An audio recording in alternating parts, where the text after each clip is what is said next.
kauna-unahang Filipino director na nanalo sa prestiyosong Cannes Film Festival.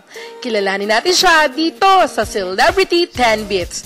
Showbiz news na bitin dahil walang intriga. Sir, nung tinawag po yung name nyo as Best Director, ano po yung naramdaman nyo? Sobrang saya, sobrang excited, at the same time parang nakaka-overwhelm yung feeling. Did you expect po ba na mananalo talaga kayo as Best Director? Hindi naman talaga Best Director specifically, pero I knew that when I saw the film sa big screen talaga, na nakita ko lang talaga siya sa Cannes, no? Nung nagkaroon kami ng technical rehearsal, I know that I have a very strong film. About saan po ba yung kinatay? Actually, tungkol siya sa isang estudyante, criminology student, na naka-witness ng crime, ng isang execution ng isang babae. Kasama siya dun sa execution, nakita niya lahat ng nangyari at anong ginawa dun sa babae. So actually yung psychological effect sa kanya. Sinasabi ng ibang critic na yung kinatay daw parang worst film sa Cannes. Ano po yung masasabi niya regarding that?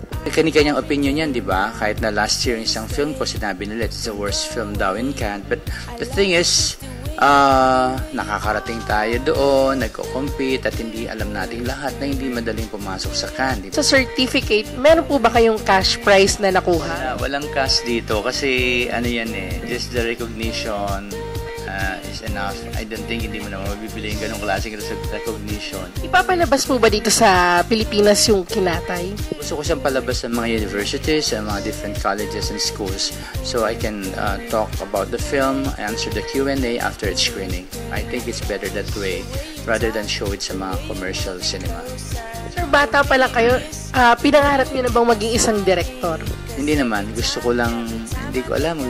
At one time gusto ko maging pare, at the other time gusto ko maging doktor. So, dito ako napadpad sa filmmaking. Yung opinion niyo po sa mahinang movie industry dito sa Pilipinas?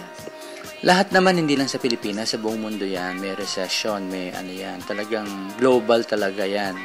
Parang kailangan lang siguro gumawa tayo ng maayos sa pelikula, magandang pelikula, para hindi mawala yung audience natin. Sir, if given a chance na magagawa kayo ng movie, tapos ang magiging star si GMA and si Aling Jonisha, silang dalawa, anong klase po ng pelikula ang gagawin?